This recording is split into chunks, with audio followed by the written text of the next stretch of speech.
Student, हमने पिछले lecture में हमने देखा था फंक्शन ऑफ एंटरप्रेन्योर। जो हमारा पिछला जो वीडियो था उसमें हमने एक्सप्लेन किया था फंक्शन ऑफ एन एंटरप्रेन्योर। अभी हम देखेंगे एंटरप्रेन्योरशिप डेवलपमेंट। उसमें है पहला मीनिंग। अभी हम मीनिंग देखेंगे कि एंटरप्रेन्योरशिप डेवलपमेंट मतलब क्या होता है। Entrepreneurship is a purposeful activity of an individual or a group of associated individual undertake to initiate, maintain and aggrandize profit by production and distribution of economic goods and services. इसका मतलब क्या हुआ? Entrepreneurship यह एक उद्देश्यजनक क्रिया है जो कि एक इंडिविजुअल और ग्रुप ऑफ एसोसिएटेड इंडिविजुअल के द्वारा की जाती है, अंडरटेक की जाती है टू इनिशिएट, यानी नई खोज करने के लिए या कुछ शुरुआत करने के लिए, बिजनेस की शुरुआत करने के लिए, उसे उसका रखरखाव के लिए और प्रॉफिट अर्न करने के लिए by production and distribution of economic goods and services. Then अभी हम देखेंगे characteristics of an entrepreneurship. Characteristics मतलब होता है विशेषता। एंटरप्रेन्योरशिप की क्या विशेषता है, अभी हम वो यहाँ पे देखेंगे। Entrepreneurship is a process of setting up a new business organisation. Entrepreneurship यह एक ऐसी क्रिया है जहाँ पे एक नए बिजनेस ऑर्गेनाइजेशन को सेट किया जाता है, और it is the process where a one decide to build a business career by finding the market option. Market option को ख्याल में रख के कोई भी एक बिजनेस के करियर को बिल्ड करता है, उसके नींव को पक्का करता है, और अपने प्रोडक्ट को जो अवेलेबल रिसोर्सेज है उसको मोबिलाइज़ करना। Mobilise the available resources. Mobilise the available resources मतलब जो हमने प्रोडक्ट और सर्विसेज, जो प्रोडक्ट हमने तैयार किया है कस्टमर के लिए, उसे मोबिलाइज़ करना हर जगह पे जहाँ पे उसकी डिमांड है। देन अभी हम देखेंगे the following are the characteristics of an entrepreneurship. उसमें से पहला है इनोवेशन। इनोवेशन मतलब नया, नई खोज, कुछ नया करना। एंटरप्रेन्योर का यह सबसे इम्पॉर्टेंट काम रहता है कि कुछ न कुछ नया मार्केट में लाना अपने बिजनेस को बढ़ाने के लिए, अपने बिजनेस के लिए प्रॉफिट अर्न करने के लिए। देखिए अभी हम देखेंगे उसका एक्सप्लेनेशन क्या दिया गया है। The entrepreneurship is N innovation. Entrepreneurship एक नई खोज है। The introduction of the new combination of the various factor of production is innovation. नए फैक्टर ऑफ प्रोडक्शन का इंट्रोडक्शन करना, इंट्रोड्यूस करना उसको मार्केट में, यह एक नई खोज मानी जाती है। A new product arrive in the market use new production technology. नए प्रोडक्ट का टिकाऊ मार्केट में रहना, मतलब एक नया प्रोडक्ट जो हम मार्केट में ला रहे उसे मार्केट में ज़्यादा से ज़्यादा डिमांड मिले वो, और uses a new production technology, नई नई प्रोडक्शन टेक्नोलॉजी का यूज़ करना, नई नई तकनीक का यूज़ करना, नई नई ट्रेंड्स, नई नई पॉलिसीज़ का यूज़ करना। Discover new source of supply of raw material. नए नए रॉ मटेरियल के सप्लाई सोर्स को डिस्कवर करना। Open a new market for the specific product. अपने प्रोडक्ट के लिए न्यू मार्केट को ओपन करना, मतलब हमारे प्रोडक्ट की डिमांड किस जगह पे ज़्यादा है वो डिस्कवर करना। In the view of changing taste of consumer from time to time. Customer की जो टेस्ट रहती है, जो डिमांड रहती है, वो टाइम टू टाइम चेंज होती रहती है, तो उसको ध्यान में रखते हुए entrepreneurship focuses on research and development. Research और डेवलपमेंट पे उसका ज़्यादा ध्यान होना चाहिए। To produces goods to satisfy the human wants या कस्टमर। आया समझ में? अपना गुड्स को प्रोड्यूस करना, क्या ध्यान में रखते हुए? रिसर्च और डेवलपमेंट पे फोकस करके कस्टमर की डिमांड को पूरा करने के लिए। सेकंड पॉइंट है इकोनॉमिक एक्टिविटी। इकोनॉमिक एक्टिविटी का मतलब होता है आर्थिक क्रिया, मतलब टू अर्न द प्रॉफिट। जो भी सारी क्रियाएं की जाती है एंटरप्रेन्योर के द्वारा, वो क्या ध्यान में रख के की जाती है? वो क्या ध्यान में रख के की जाती है? जैसे कि to earn the profit, to achieve the organization goal. जैसे कि अभी हम देखेंगे an entrepreneur produces a new product for the customer as per their needs. Entrepreneur अपने प्रोडक्ट को तैयार करता है, नए प्रोडक्ट को तैयार करता है कस्टमर के लिए, लेकिन उसकी ज़रूरतों को ध्यान में रखते हुए।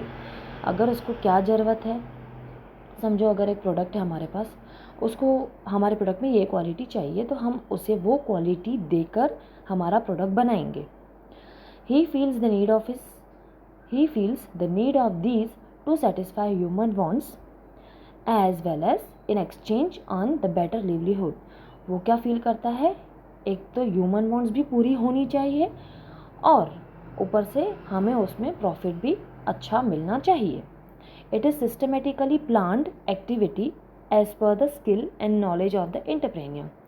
यह एक सिस्टमेटिकली प्लान्ड एक्टिविटी रहती है एंटरप्रेन्योर के द्वारा, वो उसमें अपना स्किल और नॉलेज दोनों का यूज़ करता है।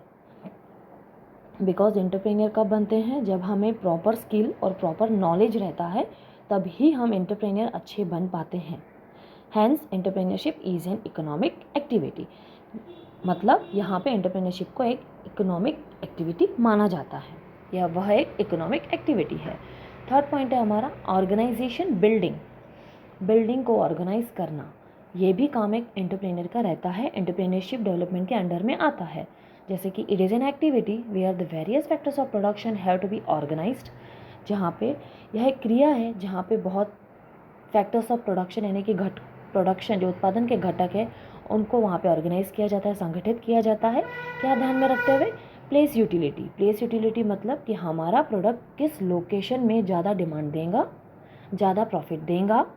देन टाइम यूटिलिटी, यानी कि हमारे प्रोडक्ट की जो अवेलेबिलिटी है वो हमें ज़्यादा बल्क में होनी चाहिए, ताकि किसी भी समय हम कस्टमर को वापस न भेजें, जब भी उसे हमारे प्रोडक्ट की ज़रूरत हो हम उसकी डिमांड पूरी कर सकें। यानी कि हमारे जो प्रोडक्ट की अवेलेबिलिटी है वो बल्क में होनी चाहिए। देन है फॉर्म यूटिलिटी। फॉर्म यूटिलिटी मतलब है कि हमारा प्रोडक्ट किस प्रकार का होना चाहिए ताकि कस्टमर उसकी डिमांड कर सके, यानी कस्टमर की डिमांड को ध्यान में रखते हुए हम अपने प्रोडक्ट को तैयार करेंगे, उसे कहते हैं form utility. Has to be considered to collect them under the one roof for a new production. Entrepreneur को ये तीनों चीज़ें ध्यान में रखते हुए एक ही बिल्डिंग के अंदर ये सब मैनेज करना पड़ता है by using their skill and knowledge. Then है fourth point creative activity. Creative activity मतलब होता है कुछ निर्माण करना, कुछ नया नया करते रहना। Innovation should have a strong support of creativity. Innovation मतलब नई खोज, यह एक क्रिएटिविटी को सपोर्ट देता है। क्रिएटिविटी लाना मार्केट में यह एक प्रकार से नई खोज ही माना जाता है। Introducing creativity is in producing something new is a big challenge for the entrepreneur. जब एंटरप्रेन्योर कुछ ना कुछ नया अपने प्रोडक्ट में लाता है तो वो उसके लिए एक प्रकार का चैलेंज माना जाता है, क्योंकि हम अगर अपने प्रोडक्ट को वैसे ही वैसे सेल करते रहें हमारा प्रोडक्ट बहुत अच्छा बिक रहा है, बट हमने उसमें कुछ अभी नया लाया है और उसकी प्राइस में भी इंक्रीमेंट किए हैं, तो यह उसके लिए एक नया चैलेंज बन जाता है कि कस्टमर उसकी डिमांड करेंगे या नहीं करेंगे। दस creativity is an essential part of entrepreneurship. आया समझ में, यह भी उसका एक महत्वपूर्ण भाग या हिस्सा माना जाता है। Fifth point is managerial skill and leadership. Managerial skill and leadership मतलब होता है कि हर एक्टिविटी को अच्छे से मैनेज करना। एंड लीडरशिप मतलब समझो यह ग्रुप है तो उसको अच्छे से मैनेज करना। लीडरशिप भी वहाँ पे उसे खुद ही निभानी पड़ती है और मैनेजरियल स्किल को यूज़ करके भी मैनेजरियल एक्टिविटीज़ भी उसे अच्छे से निभानी पड़ती है। जैसे कि a person who want to be a successful entrepreneur should have a more patience of doing something new than just earning profit. Person अगर वह अच्छा एक सक्सेसफुल सफल एंटरप्रेन्योर बनना चाहता है तो उसके लिए क्या ज़रूरी है, मोर पेशेंस यानी धैर्य रखना बहुत ज़्यादा ज़रूरी है। देन अर्निंग प्रॉफिट अर्न करने से ज़्यादा उसे पेशेंस रखना हर बात में ज़्यादा ज़रूरी है। Leadership and managerial skill are the most important fact of entrepreneurship. Leadership और मैनेजरियल स्किल ये दोनों बातें बहुत ही इम्पॉर्टेंट फैक्ट माने जाते हैं एंटरप्रेन्योरशिप के। ये दोनों चीज़ें एंटरप्रेन्योर में इन्वॉल्व होनी बहुत ही ज़्यादा ज़रूरी है। Other skills can be considered secondary. दूसरी स्किल्स को सेकेंडरी माना जाता है, बट ये जो दोनों स्किल्स है यह होना बहुत ही इम्पॉर्टेंट है, बिकॉज इन दोनों के बिना कोई भी एंटरप्रेन्योर बिजनेस की डेवलपमेंट नहीं कर सकता, बिजनेस में ज़्यादा से ज़्यादा प्रॉफिट अर्न नहीं कर सकता, वो लॉस केस में चला जाएगा। बिकॉज बिना नॉलेज के हम भी कुछ अच्छा काम नहीं कर सकते हैं। अगर हमें किसी चीज़ का नॉलेज नहीं है तो हम वो चीज़ नहीं कर पाएंगे। An entrepreneur must have the ability to lead and manage. उसे यह एबिलिटी होनी चाहिए कि वो हर चीज़ में लीड कर सके और उसे अच्छी तरीके से मैनेज कर सके। देन है सिक्स्थ पॉइंट अपना स्किलफुल मैनेजमेंट। स्किलफुल मैनेजमेंट मतलब कौशल्य से भरा हुआ मैनेजमेंट। पूरी तरीके से कौशल्य होना एंटरप्रेन्योर में बहुत ही ज़्यादा ज़रूरी है। The success of any entrepreneurship depend upon the management of organization. Entrepreneurship का जो भी सक्सेस है वो फुल ऑफ किस पे डिपेंड होता है, ऑर्गेनाइजेशन को पूरा अच्छी तरीके से मैनेज करने पे। अगर हम ऑर्गेनाइजेशन को अच्छे से मैनेज नहीं करेंगे तो सब इतर बितर हो जाएगा, देन हमारे ऑर्गेनाइजेशन का वहाँ पे डेवलपमेंट नहीं होगा। With professional management and skilled manager entrepreneurship become successful activity. जहाँ पे मैनेजमेंट प्रोफेशनल तरीके से होगा और स्किल्ड मैनेजर वहाँ पे अगर एम्प्लॉय किया गया होगा, अपॉइंट किया गया होगा, तो एंटरप्रेन्योरशिप एक सक्सेसफुल क्रिया मानी जाती है। 7th पॉइंट है अपना रिस्क बियरिंग। रिस्क बियरिंग मतलब हर बिजनेस में रिस्क तो रहता ही है। हर बिजनेस में, कोई भी बिजनेस ऐसे हम चला ही नहीं सकते, बिना रिस्क के कोई भी बिजनेस नहीं चलता है। तो यहाँ पे भी हम देखेंगे अभी, uncertainty is defined as a risk which can not be insured against and is incalculable. Risk कभी भी कैलकुलेट नहीं किया जा सकता, वो छोटे लेवल पे भी हमको आ सकता है या बड़े लेवल पे भी फेस करना पड़ सकता है। The entrepreneur is an agent who buy a factor of production at a certain prices in order to combine them into a product to sell them of a uncertain price in future. It means होता है कि future planning करना, जो हमारा future uncertain है उसके लिए हम पहले से ही अपने प्रोडक्ट को बल्क में रेडी करके रखेंगे। फिर हम इन फ्यूचर अगर हमारा प्राइस कुछ अभी मीडियम प्राइस पे बिक रहा है, पर हम इन फ्यूचर उसे हम ज़्यादा प्राइस पे भी बेच सकते हैं जब उसकी डिमांड ज़्यादा हो सकती है। तो यहाँ पे हम कहेंगे कि हमारा जो प्रोडक्ट है वो क्या कह रहे हैं कि एंटरप्रेन्योर इज एन एजेंट, वो एक ऐसा एजेंट है, वो फैक्टर प्रोडक्शन को बाय करता है एक फ़िक्स प्राइस पे। वो पहले से ही अपने प्रोडक्ट को परचेज करके रखता है in more quantity in order to combine them into a product. अपने प्रोडक्ट के साथ उसे कंबाइन करके रखना, मतलब प्रोडक्ट जमा करके रखना। To sell them a uncertain price in future, उसे कोई भी अनिश्चित मतलब कोई भी प्राइस पे उसे फ्यूचर में बेचना। फिर उसे हो सकता है कि उसके प्रोडक्ट की फ्यूचर में डिमांड हो या ना हो, या उसे अपने प्रोडक्ट की वो प्राइस मिले या ना मिले, वो या उसे रिस्क लेना बहुत ही ज़्यादा ज़रूरी होता है। इसे हम कहेंगे कि रिस्क बियरिंग, उसे हर बात में रिस्क लेनी ही पड़ती है, बिना रिस्क के वो अपने बिजनेस की डेवलपमेंट नहीं कर पाएगा। Thus they too are risk bearing agent in production, यानी कि वो रिस्क बियरिंग एजेंट भी माने जाते हैं उत्पादन में। हमारा है 8th point gap filling function. Gap filling function मतलब कमी को पूरा करना। अगर यहाँ पे एंटरप्रेन्योर के फंक्शन में कुछ कमी रह गई है तो वो उसे फिल करना, मतलब कैसे फिल करना, अगर उसके नॉलेज में या स्किल में कोई कमी रह गई है तो वो उसे बाय ट्रेनिंग लेके या बाय प्रोग्राम अटेंड करके अपनी स्किल को बढ़ाएगा, अपने नॉलेज को बढ़ाएगा, देन वो अपने बिजनेस में उसका यूज़ करेगा। कैसे? The most significant feature of the entrepreneurship is gap filling. ये बहुत ही इंपॉर्टेंट फीचर माना जाता है एंटरप्रेन्योरशिप का। It is the entrepreneur job to fill the gap और make up the deficiencies which always exist in the knowledge about the production function.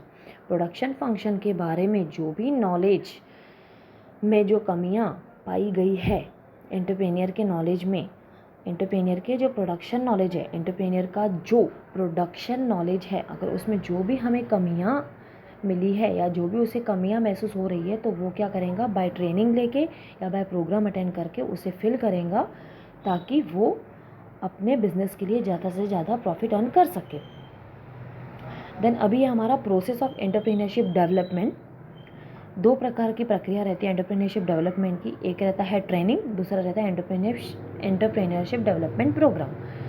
ये हम discuss करेंगे। उसमें का फर्स्ट पॉइंट है ट्रेनिंग, यानी कि ट्रेन करना एंटरप्रेन्योर को। फर्स्ट पॉइंट अभी हम देख लेंगे। The traditional school of thought had been thinking that the entrepreneur are born and not made, whereas the modern observation mentioned that some entrepreneur may be born but a large number of them can be made by education and training. देखिए यहाँ पे कहा गया है कि the traditional school of thought, जो traditional school थे वहाँ पे यह माना जाता था कि एंटरप्रेन्योर पैदाइश उनको बहुत सारा स्किल रहता है, बहुत ही नॉलेज रहता है, लेकिन आज यह माना जाता है, मॉडर्न ऑब्जर्वेशन में यह माना जाता है कि एंटरप्रेन्योर मे बी बोन भी हो सकता है, लेकिन जो लार्ज नंबर है एंटरप्रेन्योर के, उनको एजुकेशन एंड ट्रेनिंग के द्वारा एंटरप्रेन्योर बनाया जाता है। यानी एंटरप्रेन्योर को अच्छे से एजुकेशन और ट्रेनिंग दे के, फुल ऑफ नॉलेज दे के अच्छा एंटरप्रेन्योर बनाया जाता है। पहले यह नहीं माना जाता था, पहले माना जाता था कि वो पैदाइशी रहते हैं, लेकिन अभी उन्हें ट्रेनिंग और एजुकेशन देना बहुत ही मस्ट रहता है, बिकॉज अभी की जो कंडीशंस है वो पहले जैसी नहीं रही है। Hence today there is a need of training to produce eligible future entrepreneur. Today there is a need of training, यहाँ पे eligible entrepreneur, eligible future entrepreneur produce करने के लिए उसे ट्रेनिंग देना बहुत ही मस्ट है। देन सेकंड है हमारा पॉइंट पैराग्राफ का, training is a scheme of instruction which is planned, systematic, consistent, pervasive and monitored to measure its effectiveness. Training यह क्या है, जहाँ पे उसकी अफेक्टिवनेस को मेज़र करने के लिए इंस्ट्रक्शन दी जाती है।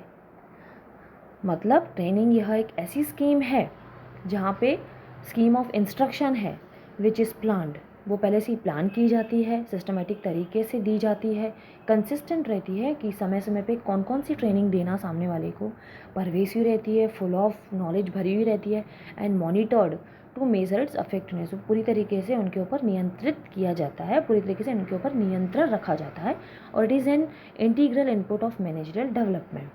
देन थर्ड है हमारा paragraph, training broadens the vision of entrepreneur, entrepreneur के विजन को ब्रॉड करना, उसे बढ़ाना।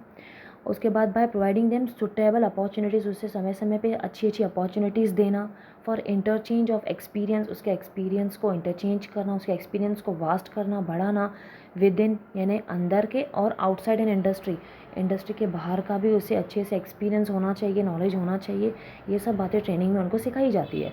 It build necessary skill of new entrepreneur, necessary skill of new entrepreneur, it means नए एंटरप्रेन्योर की स्किल को यहाँ बढ़ाया जाता है, बिल्ड किया जाता है। It impart the knowledge of marketing of goods, production method, यानी कि ट्रेनिंग में नॉलेज दिया जाता है मार्केटिंग, गुड्स का मार्केटिंग कैसे किया जाना चाहिए, प्रोडक्शन मेथड कौन कौन सी यूज़ करनी चाहिए, कस्टमर एडुकेशन एक्सेट्रा, कस्टमर के बारे में भी उनको ज्ञान दिया जाता है। Training exposes an entrepreneur to the latest development which can directly or indirectly affect him.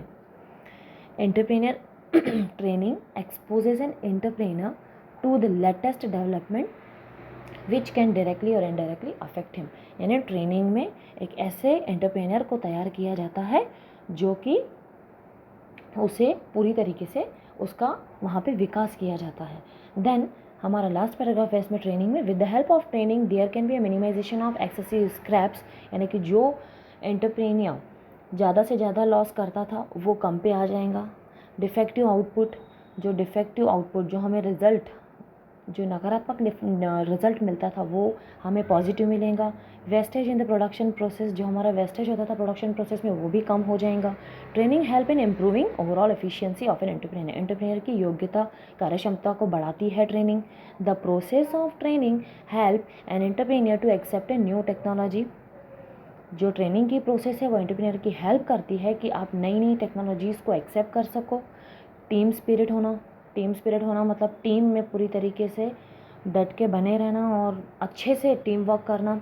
Standardisation, reduce fatigue, minimize industrial accident, industrial जो एक्सीडेंट्स होते रहते हैं उसको मिनिमाइज कर देना etcetera. Some method of training are lecture method, demonstration method, individual instruction, group instructions. इसका मतलब उसे लेक्चर दे के भी, लेक्चर मेथड से भी ट्रेन किया जाता है, डेमोन्स्ट्रेशन एंड डेमोज दिखा के भी उसको ट्रेन किया जाता है, और इंडिविजुअल के द्वारा उनको इंस्ट्रक्शन भी दी जाती है अच्छे से अच्छी, ग्रुप इंस्ट्रक्शन भी दी जाती है, मीटिंग रखी जाती है, कॉन्फ्रेंसेस रखी जाती है, सेमिनार्स रखे जाते हैं एक्सेट्रा। थैंक यू स्टूडेंट, हम इसका दूसरा पॉइंट देखेंगे दूसरे वीडियो में। बाय।